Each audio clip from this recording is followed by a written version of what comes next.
Assalamualaikum warahmatullahi wabarakatuh. Salam sejahtera untuk semuanya. Saya Pak Ali dari Inside Chamber untuk membantu para orang tua ya dalam menemani putra putrinya belajar di rumah. Ya, Pak Ali akan membantu uh, dengan memberikan alternatif jawaban di buku tematik ini SD kelas 5 ya, tema 1 ya, subtematika ini adalah video yang keempat ya. Kita mulai dengan kita akan menyanyikan nenek moyangku ya.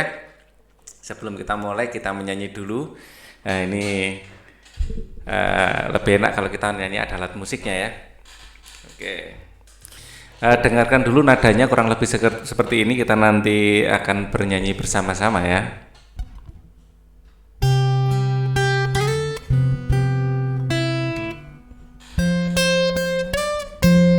Gitu ya. Nenek moyangku seorang pelaut gitu ya. Dengarkan nadanya dulu biar nanti nyanyinya enak.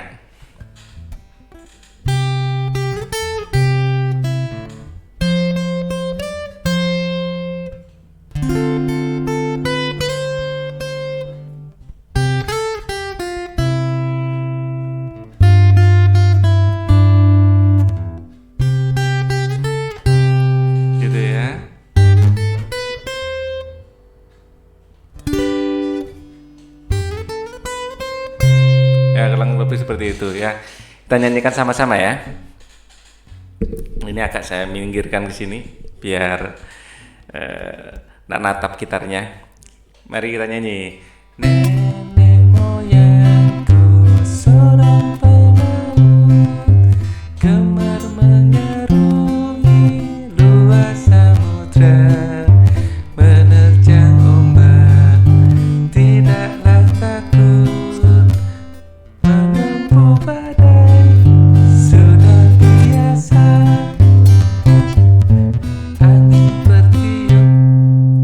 Angin bertiup gitu. Pak Ali yang lupa ya, biar lebih enak nyanyinya ya. Ini saya bikin reverb aja. Wah, tambah enak suaranya. Sekali lagi ya. Nenek moyangku seorang pelaut, gemar mengarungi luas samudra, menerjang ombak, tidaklah takut, menempuh badai, sudah biasa. Angin bertiup, layar terkembang, ombak bertabur di tepi pantai. Pemuda berani maju sekarang, ke laut kita beramai-ramai. Itulah lagu nenek moyangku seorang pelaut. Oke. Setelah bernyanyi bersama-sama, ini biar suaranya tidak mau terlalu bergema, ini settingnya saya rubah lagi. Nah, ke sini. Bikin ambien aja, jangan dark room. Nah, ini. Oke. Gitarnya dimatikan dulu. Nenek moyangku seorang pelaut ini adalah lagu yang sudah Pak Ali nyanyikan sejak TK ini ya sampai sekarang. Ya agak lupa sedikit lagunya, ya, nadanya. Oke, kalau lagu itu lupanya sedikit aja. Begitu sudah kita mulai bernyanyi, jadi ingat lagi. Lani sekarang mendengar penjelasan mengenai kejayaan bahari nenek moyang dari ayahnya saat mengunjungi tempat produksi gerabah. Dia pun teringat akan sebuah lagu tentang kegagahan nenek moyang bangsa Indonesia dalam mengarungi lautan. Dia pun spontan menyanyikannya di hadapan ayah dan para perajin gerabah. Semua orang yang mendengarkannya senang dan terhibur. Ya, kisah kejayaan bahari bangsa Indonesia sebagai negara maritim pada masa lalu membuat kita bangga. Akankah masa-masa tersebut dapat terulang lagi dan ke depan? Ya, sekarang dan ke depan ya. Jadi saat kita menguasai laut. Nah, ini adalah salah satu kapal yang digunakan bangsa Indonesia untuk menguasai laut. Kapal pinisi, kapal penjelajah dunia. Dibuat oleh orang Indonesia asli, ya. Suku mana itu? Yang Makassar ya. Ya, dari sana. Oh, kok Makassar? Sulawesi itu, suku apa itu? Nggak lupa saya. Dari Bugis kalau nggak salah ya, Bugis ya. Oke. Eh, Kapal pinisi adalah sebuah kapal kebanggaan masyarakat Sulawesi Selatan, ya Sulawesi Selatan, bahkan juga menjadi kapal kebanggaan bangsa Indonesia. Ketangguhan dan ketenaran kapal ini telah terdengar di seluruh penjuru dunia. Sudah sejak sekitar abad 14, kapal pinisi berlayar dan menjelajah samudra di seluruh dunia. Konon, pinisi ini diambil dari nama seorang bernama Pinisi. Suatu ketika ia berlayar melewati pesisir pantai Bira, ia melihat rentetan kapal di laut, kemudian dia menegur salah seorang nahkoda kapal tersebut bahwa layar yang digunakannya masih perlu diperbaiki. Sejak saat itu, orang Bira berpikir dan mendesain kapal layar sedemikian rupa akhirnya berbentuk layar pinisi yang seperti sekarang ini. Atas teguran orang tersebut, maka orang-orang Bira memberi layar itu dengan nama pinisi. Ya, kapal pinisi adalah kapal istimewa. Kapal ini dibuat oleh tangan-tangan ahli tanpa menggunakan peralatan canggih, peralatannya tradisional, ya, dan modern. Seluruh bagian kapalnya terbuat dari kayu dan dirangkai tanpa menggunakan paku. Nah, meskipun demikian, kapal ini telah membuktikan ketangguhannya dalam mengarungi samudra dan menjelajah negara-negara dunia.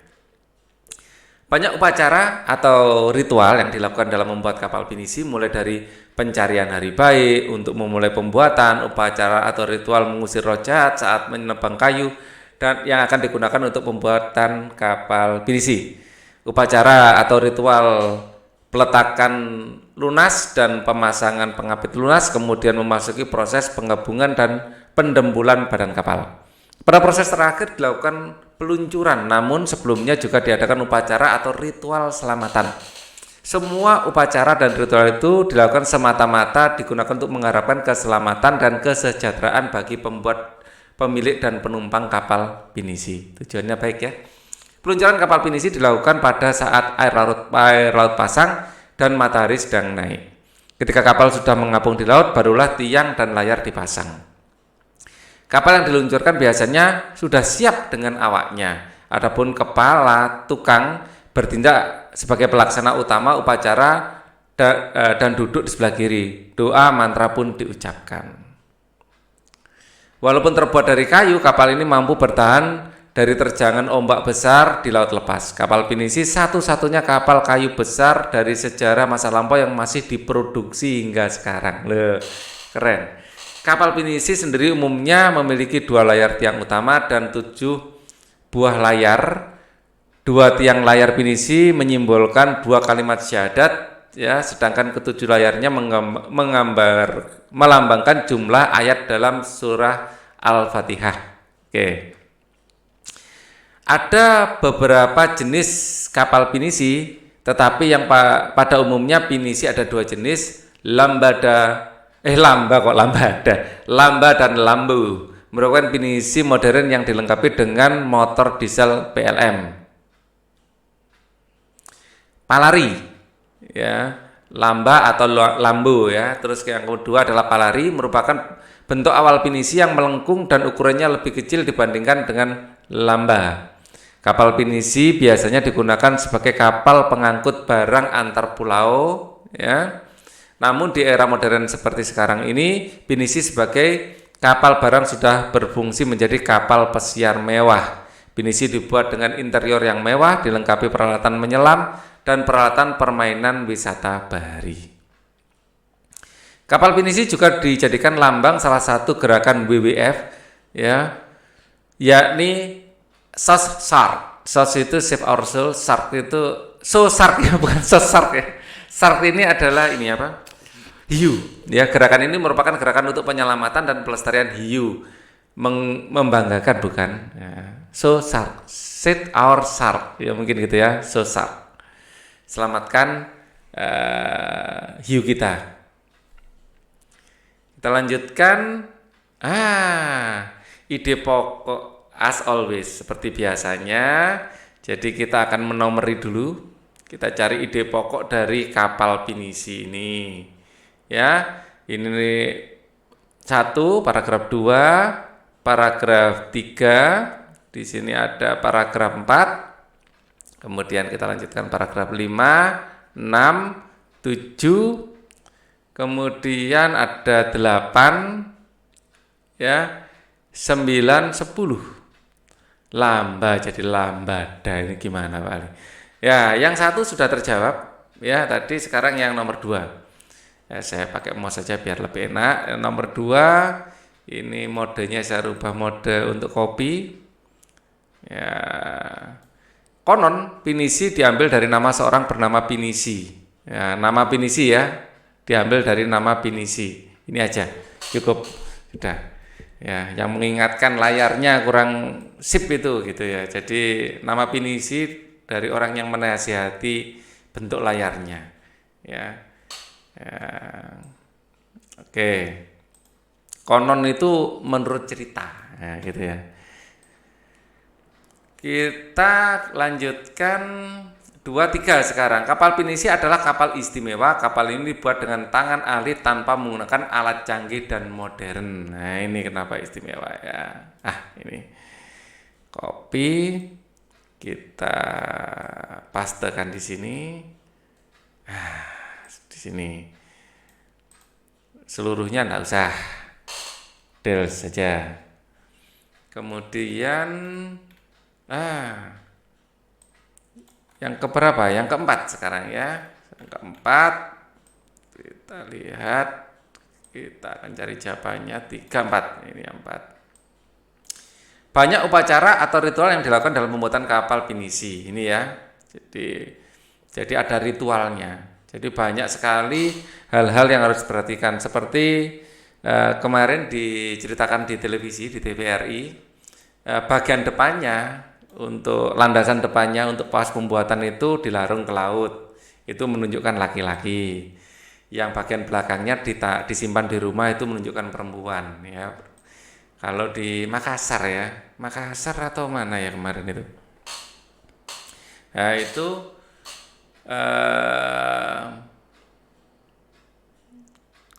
perempuan memang zaman dulu harus lebih banyak di rumah gitu ya. Terus ini peluncuran kapal Pinisi dilakukan pada saat air pasang dan matahari sedang naik. Nah, ini. Karena kalau pas pasang nanti airnya agak penuh ya. Jadi tidak kandas. Oke. Ketika kapal sedang mengapung barulah tiang. Nah, ini bolehlah. Oke. Kemudian nomor 5 sudah ya. Nomor 6, walau terbuat dari kayu, kapal ini mampu bertahan dari terjangan ombak besar di laut lepas. Nah, ini. Jadi di dunia ini pembuatan kapal zaman dulu sudah ditinggalkan dengan teknologi modern ya. Tapi sekarang ya sekarang ini yang cara zaman dulu yang masih dipakai ya cuman Pinisi ini aja di dunia. Ya, tapi beralih fungsi. Ya, lebih ke untuk wisata sekarang. Kalau dulu memang untuk mengangkut barang.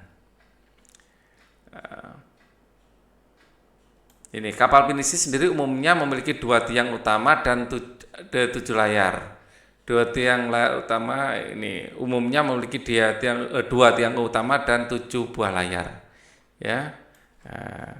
Menunjukkan syahadat dan surat di Al-Fatihah. Ya, 7, ada 7 ayat. Oke.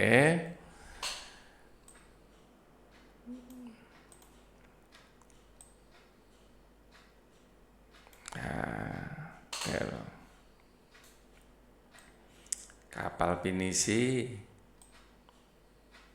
Kemudian ini ada beberapa jenis Pinisi, tapi yang paling umum adalah ada 2 jenis, yaitu Lambo dan Palari. Ya, ini ada 2 jenis Pinisi itu aja ya. Nah, ini aja yang utama. Nanti yang lain itu keterangannya saja. Ini berarti yang ke-8. Yang ke-8. Ya benar ya, yang ke-8. Yang kesembilan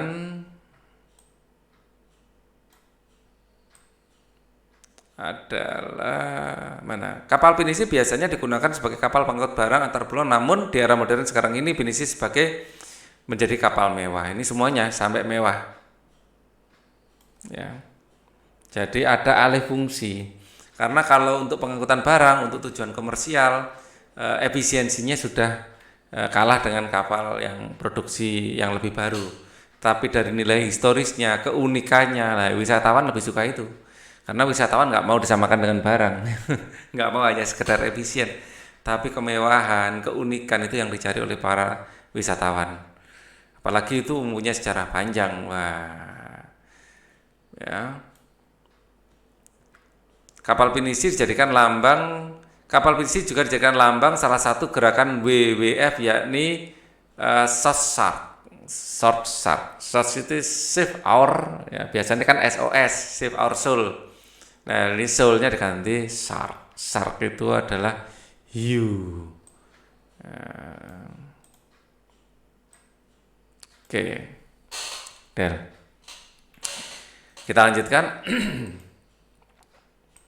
Jika nenek moyang kita saja mampu berjaya dalam konsep negara maritimnya, maka sudah seharusnya lah kita sebagai generasi penerus juga berjaya. Ya, jangan sampai kalah dengan negara lain, ya, di bidang penguasaan maritim, ya. Banyak faktor yang bisa menjadikan bangsa kita jaya. Telah dibahas dalam pembelajaran sebelumnya berbagai potensi kemaritiman dan kepulauan Indonesia. Potensi-potensi tersebut harus bisa dimanfaatkan secara maksimal dan bertanggung jawab mewujudkan cita-cita bangsa Indonesia. Salah satunya cita-cita bangsa Indonesia apa? Mewujudkan perdamaian dunia. Pada pembelajaran sebelumnya kamu telah ketahui pengaruh kondisi geografis bangsa Indonesia. Sebentar. Ada sesuatu yang ingin saya pastikan. Ya, saya khawatir ini casnya enggak cukup. Nah, saya tancapkan dulu. Oke.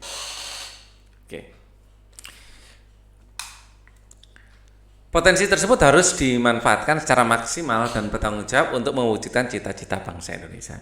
Pada pembelajaran sebelumnya kamu telah ketahui bahwa kondisi geografis bangsa Indonesia sebagai negara maritim atau kepulauan terhadap kehidupan ekonomi sosial masyarakat. Ya. Sekarang kamu akan pelajari pengaruhnya terhadap kehidupan budaya dan transportasi. Pengaruh kondisi geografis Indonesia sebagai negara maritim, ya, terhadap budaya masyarakat. Kondisi geografis berupa kepulauan yang terdiri lebih dari 13.000 dan tersebar dari Sabang sampai Merauke mengakibatkan beragamnya budaya bangsa Indonesia. Masing-masing daerah atau pulau memiliki budaya masing-masing yang berbeda dengan daerah atau pulau yang lain. Jadi memiliki ciri khas. Masyarakat Indonesia terdiri dari ratusan suku bangsa yang tersebar lebih dari 13.000 pulau. Setiap suku memiliki karakteristiknya masing-masing, salah satunya adalah budaya.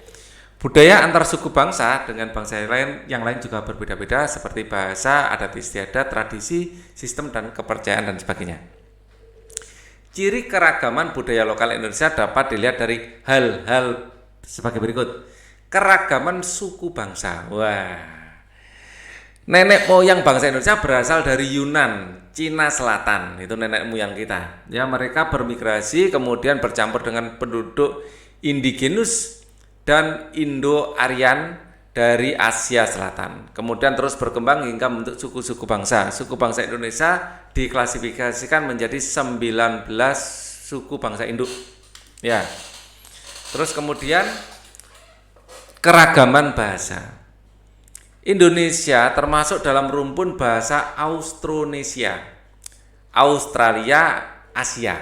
Jadi kita di antara Australia dan Asia. Rumpun ini terbagi menjadi dua subrumpun, yakni bahasa Austronesia Barat atau bahasa Melayu dan bahasa Austronesia Timur atau bahasa Polinesia. Subrumpun bahasa tersebut masih terbagi lagi ke dalam wilayah-wilayah bahasa. Kemudian keberagaman religi atau agama. Indonesia memiliki keberagaman agama atau kepercayaan. Di Indonesia terdapat 6 agama yang diakui secara resmi oleh pemerintah, yaitu Islam, Katolik, Kristen, Hindu, Buddha, dan Konghucu. Selain itu juga berkembang aliran-aliran kepercayaan. Keberagaman seni dan budaya.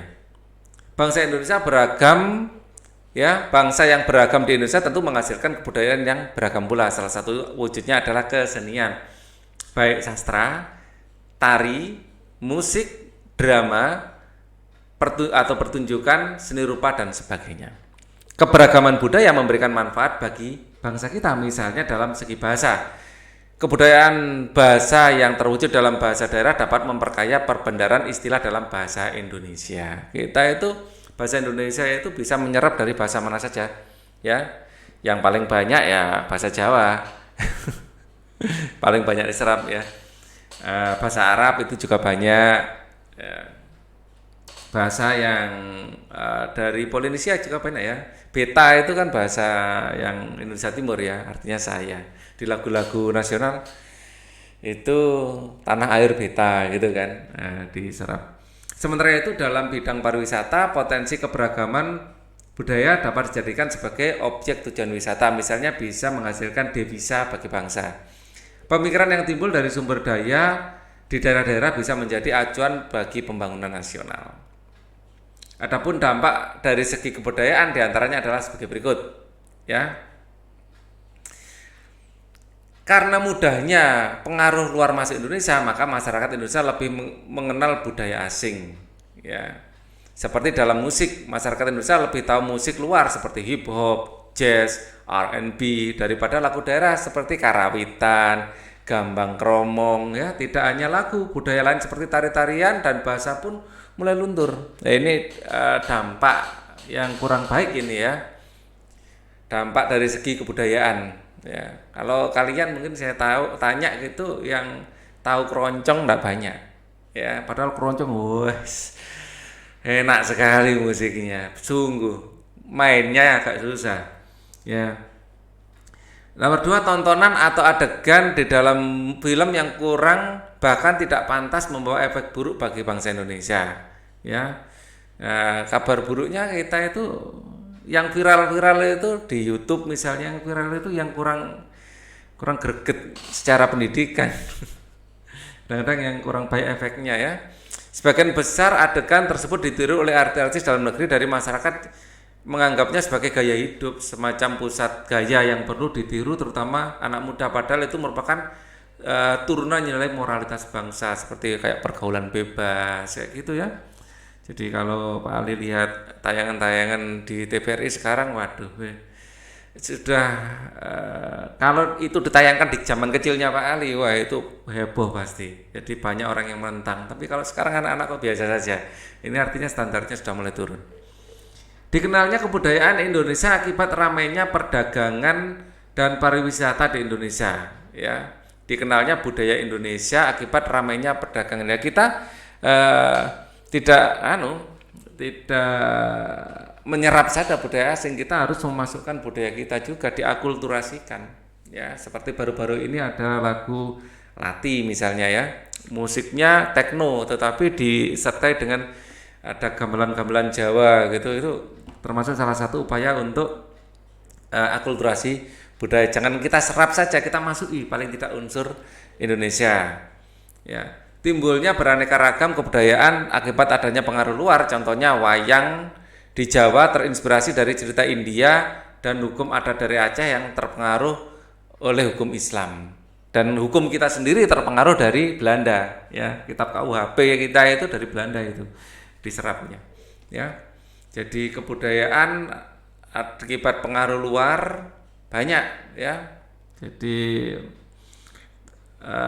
itu tadi ya, cerita wayang, hukum-hukum Islam itu di Aceh ya, banyak dari Arab. Terus kita mungkin bukan hanya dari ini, budaya bukan Islam pun tidak semuanya dari Arab ya. Baju koko bajunya orang Islam tapi dari Cina pengaruhnya. Jadi nyampur aduk kalau di sini ini. Ya, jadi itulah terjadi warna baru di Indonesia. Amatilah gambar-gambar berikut, beri tanda centang pada gambar yang menunjukkan budaya asli Indonesia. Berilah tanda silang pada gambar yang menunjukkan budaya asli hasil pencampuran atau peleburan dengan budaya luar negeri. Yang asli di Indonesia ini reok Ponorogo ini asli Indonesia, tapi ini percampuran dari luar negeri. Ya kita kasih silang, ya diminta silang ya. Ini adalah musik keroncong kalau ini ya. Keroncong seperti ini sebenarnya campuran, nggak asli Indonesia juga keroncong. Yang asli ini. Itu asli Indonesia. Kalau ini cing cing cing cing cing, nah, kayak gitu sudah pengaruh dari ini ya.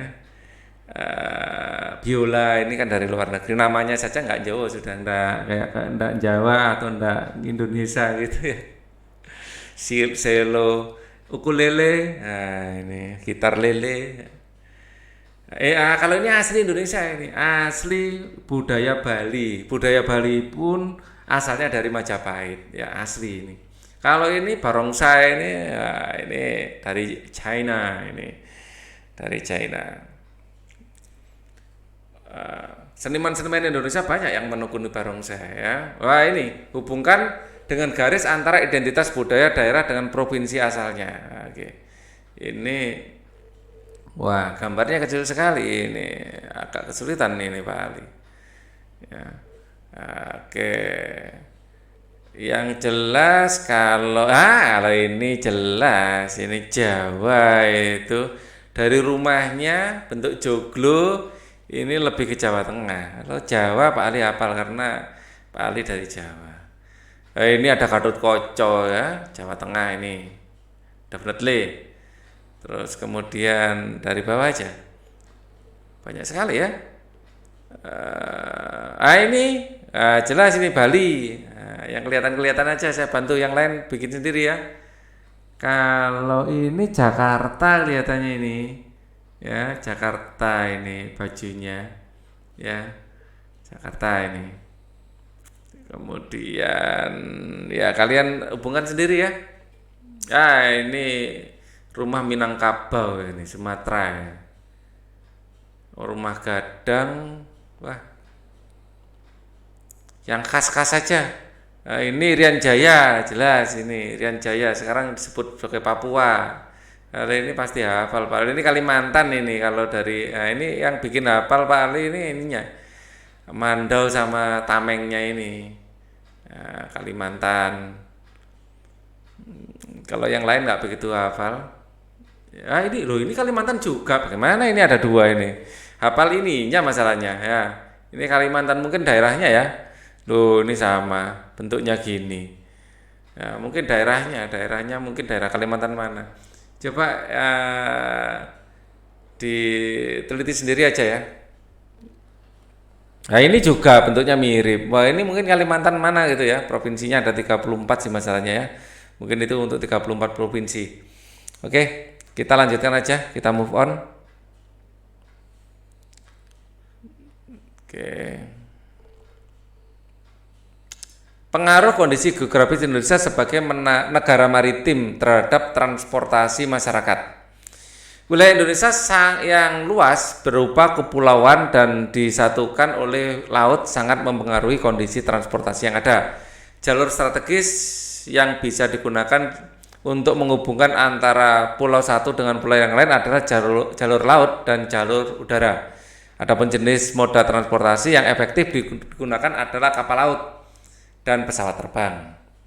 Adapun jalur darat, moda transportasi kereta api, bus, ya, mobil yang digunakan untuk menghubungkan daerah satu dengan daerah yang lain dalam satu pulau. Wah, ini adalah pelabuhan ini, ya kan? Ada kapalnya, ada banyak peti kepasnya. Penggunaan pesawat sebagai moda transportasi penghubung antar pulau harus didukung dengan sarana pendukung. Sarana pendukung untuk pesawat adalah tersedianya bandar udara atau bandara, singkatan dari bandar udara, serta lapangan udara. Untuk pulau-pulau besar dan kota-kota besar dibangunlah bandar yang mampu menampung pesawat-pesawat besar, sedangkan pulau-pulau yang kecil dibangunlah lapangan udara yang hanya mampu menampung pesawat-pesawat kecil atau pesawat-pesawat perintis. Begitu pula dengan penggunaan kapal sebagai moda transportasi ya, antar pulau ya, harus didukung dengan ketersediaan pelabuhan yang memadai. Ketersediaan pelabuhan yang memadai, jumlah kapal yang banyak bisa meningkatkan mobilitas masyarakat antar pulau. Karena penggunaan moda transportasi kapal dirasa masih lebih murah dibandingkan dengan menggunakan pesawat. Sehingga masyarakat lebih banyak memilih untuk menggunakan kapal untuk bepergian antar pulau. Jika penyediaan dan penggunaan moda transportasi antar pulau memadai, maka akan sangat membantu kehidupan masyarakat. Mengingat luas wilayah Indonesia sangat luas dan berupa kepulauan sehingga mempengaruhi pemerataan program pembangunan dan hasil-hasilnya. Sehingga kemajuan tidak hanya terpusat pada daerah-daerah tertentu saja. Ada daerah yang sangat maju, namun ada daerah yang masih sangat tertinggal. Harga barang kebutuhan di satu pulau berbeda dengan harga di pulau lain karena biaya untuk transportnya beda. Hal ini merupakan contoh kecil dampak negatif kondisi geografis bangsa Indonesia sebagai negara maritim atau kepulauan. Jadi negara kepulauan ada ruginya juga ya. Adapun dampak positifnya khususnya bagi perkembangan alat transportasi adalah terpacunya bangsa Indonesia untuk membangun dan mengembangkan industri pesawat dan perkapalan. Ini lihat jalur penerbangan sudah ramai sekali ya, terutama Jakarta sebagai ibu kota. Peta di atas adalah peta jalur penerbangan antar pulau Indonesia. Sekarang sebutkan bandara dan lapangan udara di tiap provinsi di Indonesia. Nah, ini karena banyak sekali, Pak Ali sudah siapkan tapi jangan khawatir. Nah, jadi ada 34 provinsi dan kita akan menyebutkan 34 bandara yang berbeda. Ya. Kita mulai dari nomor 1 Provinsi Nangro Aceh Darussalam. Ya, bandaranya adalah Sultan Iskandar Muda. Kemudian adalah Provinsi Sumatera Utara, ya, bandaranya adalah Kuala Namu. Kemudian Provinsi Riau ada Bandara Sultan Syarif Qasim 11. Provinsi Kepulauan Riau, Provinsi Riau ini ada Kepulauan Riau ya. Ini ada Bandara Raja Haji Fisabilillah. Kemudian ada Provinsi Sumatera Barat ada Minangkabau. Bandara Minangkabau. Provinsi Jambi ada Bandara Sultan Taha. Ya. Provinsi Sumatera Selatan ada Bandara Sultan Mahmud Badarudin 11. Ya, kita geser. Provinsi Kepulauan Bangka Belitung ada Bandara Depati Amir. Provinsi Bengkulu ada Bandara Fatmawati. Provinsi Lampung ada Bandara Adin Inten 11. Provinsi Banten ada Bandara Soekarno-Hatta. Provinsi DKI Jakarta ada Bandara Halim Perdana Kusuma. Provinsi Jawa Barat ada Bandara Husein Sastranegara. Provinsi Jawa Tengah ada Bandara Ahmad Yani. Provinsi Jawa Timur ada Bandara Juanda. Ya. Provinsi DI Yogyakarta adalah Bandara Adi Sucipto. Provinsi Bali ada Bandara Gusti Ngurah Rai. Provinsi NTB ada dan Nusa Tenggara Barat ya, ada Bandara Lombok. Provinsi NTT adalah Bandara El Tari. Provinsi Kalimantan Utara ada Bandara Tanjung Harapan. Provinsi Kalimantan Barat ada Bandara Supadio. Ya, Supadio mungkin gitu bacanya ya. Provinsi Kalimantan Tengah ada Bandara Cilikriwut. Ya, Cilikriwut. Nah gitu ya. Provinsi Kalimantan Selatan ada Bandara Syamsuddin Nur. Provinsi Kalimantan Timur Bandara Temindung. Provinsi Sulawesi Utara ada Bandara Samratulangi. Provinsi Sulawesi Barat ada Bandara Tampa Padang. Provinsi Sulawesi Tengah ada Bandara Mutiara. Provinsi Sulawesi Tenggara ada Bandara Haluoleo. Susah bacanya, Haluoleo. Provinsi Sulawesi ada Bandara Sultan Hasanuddin. Ya. Provinsi Gorontalo ada Bandara Jalaluddin. Provinsi Maluku ada Bandara Patimura. Provinsi Maluku Utara ada Bandara Sultan Babuloh. Provinsi Papua Barat ada Bandara Rendani. Provinsi Papua Bandara Sentani. Ini bandaranya. Kalau pelabuhan geser kanan. Nah, di sini kita mulai dari Provinsi Nangro Aceh Darussalam ada pelabuhan Ulele Bandar Aceh ya, Banda Aceh. Provinsi Sumatera Utara adalah pelabuhan Belawan Medan.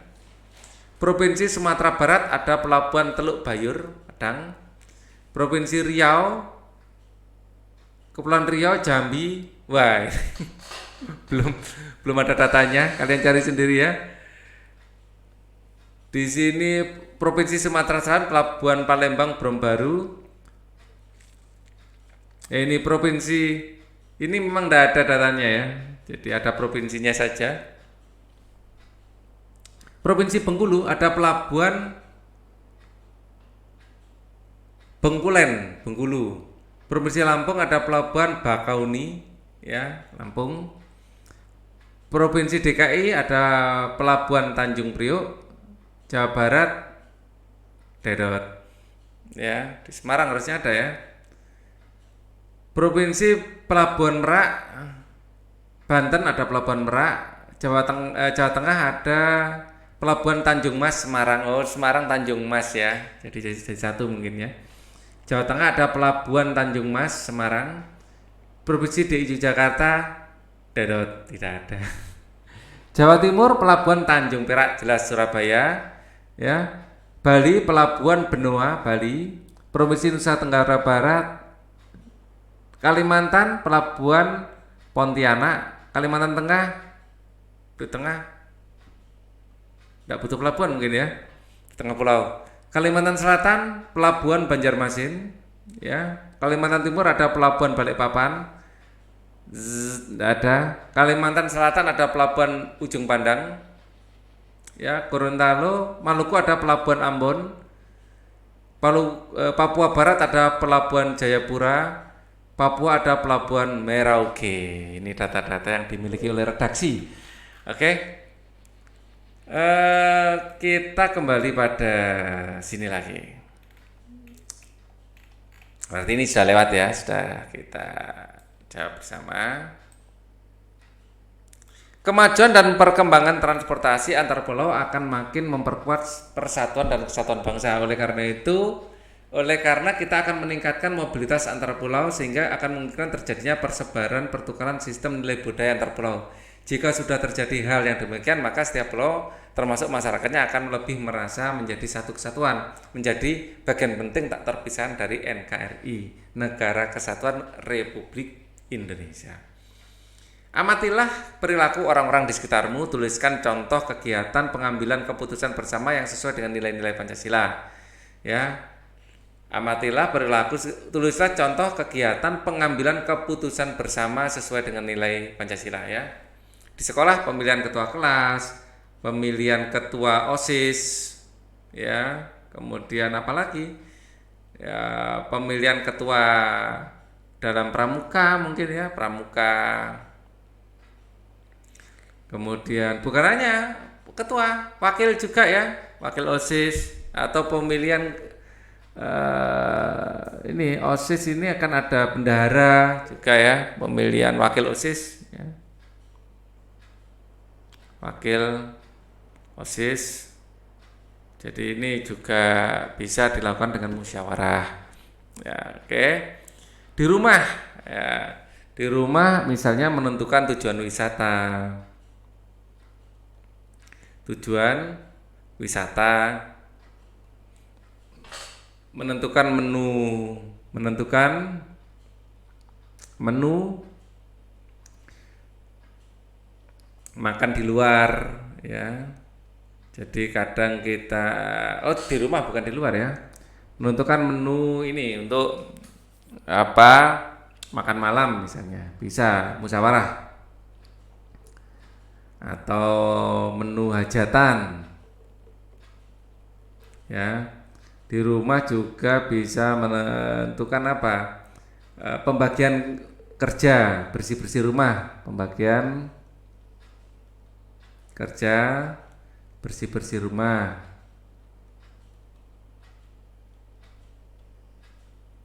Ya, menentukan warna cat rumah. Bisa dimusyawarahkan ya. Ya, kamu cat kamarmu mau warna apa? Kamu warna apa? Kalau di masyarakat misalnya pembentukan ini pemilihan ketua Karang Taruna misalnya. Ketua Karang Taruna, penentuan RT, ketua RT ya. Terus kemudian rapat untuk kerja bakti, kerja bakti. Terus panitia 17 Agustus misalnya rapat panitia 17 Agustus. Jadi setiap tahun kita akan merayakan kemerdekaan, biasanya ada jalan sehat, ada lomba-lomba, nah ini dirapatkan. Bangsa dan negara, ya contoh keputusan bersama yang sesuai dengan nilai Pancasila. Pemilihan presiden, ya terus pemilihan dan wakilnya ya plus wakil, terus pemilihan anggota MPR, ya MPR, terus pemilihan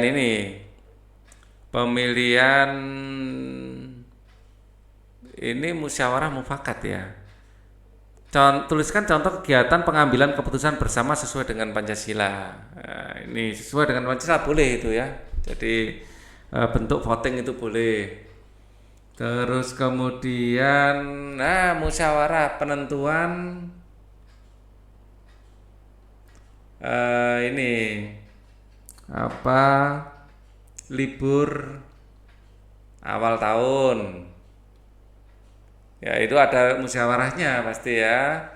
Kemudian penentuan kurikulum baru. Dimulainya tahun ajaran baru. Tahun ajaran baru. Terutama sekarang kan ada wabah Covid ya. 19. Nah, ini tahun ajaran baru kapan ini dimulai? Dimusyawarahkan ya. Mendengar aspirasi dari masyarakat juga. Masalah itu dibawa misalnya ke acara televisi seperti ILC ya, Indonesia Layar Club, seperti itu adalah upaya pemerintah untuk menyerap aspirasi masyarakat, kemudian dirapatkan gitu.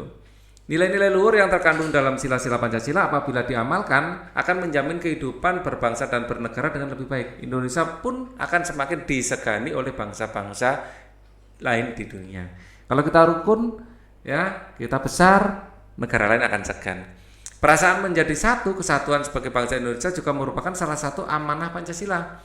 Pancasila yang merupakan dasar negara yang menghendaki semua unsur dalam bangsa menjadi satu kesatuan layaknya sila-sila dalam Pancasila. Layaknya papan catur berbeda warna kotak-kotak namun membentuk suatu kesatuan yang tidak bisa dipisahkan. Jika ada satu yang terpisah atau terlepas, papan catur tersebut tidak akan bisa lagi berfungsi. Ayo renungkan, amatilah perilaku masyarakat di sekitarmu. Bagaimana sifat orang-orang di sekitarmu terhadap kelestarian budaya daerah atau tradisional yang merupakan bagian dari kekayaan bangsa Indonesia. Berilah canda tentang pada kolom yang sesuai dengan sikap orang-orang di sekitarmu. Seni tari. Ya, kesenian kondisi di sekitar bagaimana? Apakah masyarakat sekitar peduli? Ya, kalau di sekitar Pak Ali sih peduli. Ya, seni musik peduli. Ya, kalau 17 Agustus Pak Ali sendiri ikut main ya. Ada grup musik juga, grup musik remaja ada di kampungnya Pak Ali ya. Di grup musik dewasa ada termasuk Pak Ali anggotanya. Seni rupa. Seni rupa ini masuk ya. Tapi kurang begitu tergarap dengan baik. Jadi kalau ada ini termasuk peduli ya. Ada lomba di Surabaya itu ada Go Green Clean ya, Go Green Clean. Ya, jadi ada lomba kampung bersih ya. Kalau di Surabaya ada ya. Kalau kalian coba ditanyakan ke orang tuanya. Seni drama atau pertunjukan, wah termasuk peduli ini. Wah peduli semua ya, sastra ini yang kurang peduli ya. Jadi tidak ada lomba karya tulis di tempatnya Pak Ali. Kalau drama masih ada ya. Pak Ali sendiri termasuk anggota pemain ludruk ya.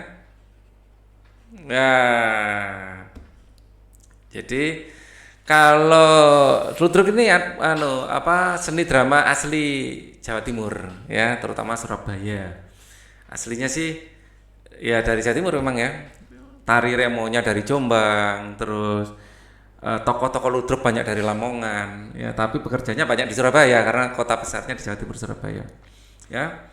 Seni sastra ini yang di lingkungannya Pak Ali ada nggak kurang ya, kurang. Jadi tidak ada lomba karya tulis atau apa, kurang ini. Itu kalau tempatnya Pak Ali, kalau tempat kalian coba ya, atau bapak-bapak ibu-ibu bisa bilang ke anaknya apa yang sudah, apa yang belum.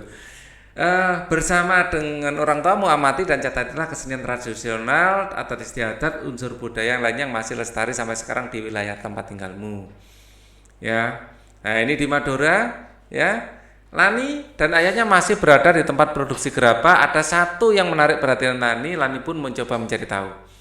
Kak, bentuk gerabahnya unik sekali. Gerabah ini berbeda dengan lainnya, ujar Lani penasaran. Oh iya dik, gerabah ini sengaja dibuat berbeda dengan bentuk yang tidak biasa, jawab Kak Soleh, pengrajin gerabah. Kalau tidak salah bentuknya mirip piala, di atasnya ada bentuk bola, tebak Lani. Oh ini kan dari Madura ya, bacanya benar dik. Memang ini adalah piala yang akan diberikan kepada juara pertama turnamen bola voli tingkat kecamatan, kata Kak Soleh. Tapi kenapa harus dari gerabah Kak? Tanya Lani. Iya, karena gerabah menjadi ciri khas dan identitas kecamatan ini. Lebih dari 600% masyarakat bermata pencarian di bidang gerabah. Mulai dari pekerja, peladang, sampai pengusahanya. Jawab Kak Soleh. Oh begitu Kak, puji Lani. Oh iya Kak, apakah kakak bisa bermain voli? Tanya Lani. Kebetulan kakak ini adalah kapten tim bola voli kecamatan. Oleh karena itu kakak juga menjadi panitia turnamen bola voli kali ini, jawab Kak Soleh. Wah hebat sekali kagum Lani. Berarti kakak selalu menyiapkan kondisi tubuh sewaktu-waktu habis ikut bermain voli, tanya Lani. Iya Lani, kakak tetap rajin berolahraga untuk menjaga kelenturan otot-otot seluruh anggota badan agar tidak mengalami cedera saat kakak bermain bola voli raya. Di Surabaya itu banyak sekali saudara-saudara dari Madura. Jadi Pak Ali sering berinteraksi dengan mereka. Untuk macam-macam kelainan atau gangguan akan kita bahas pada video berikutnya. Untuk video ini cukup dulu. Thank you for watching. Wassalamualaikum warahmatullahi wabarakatuh.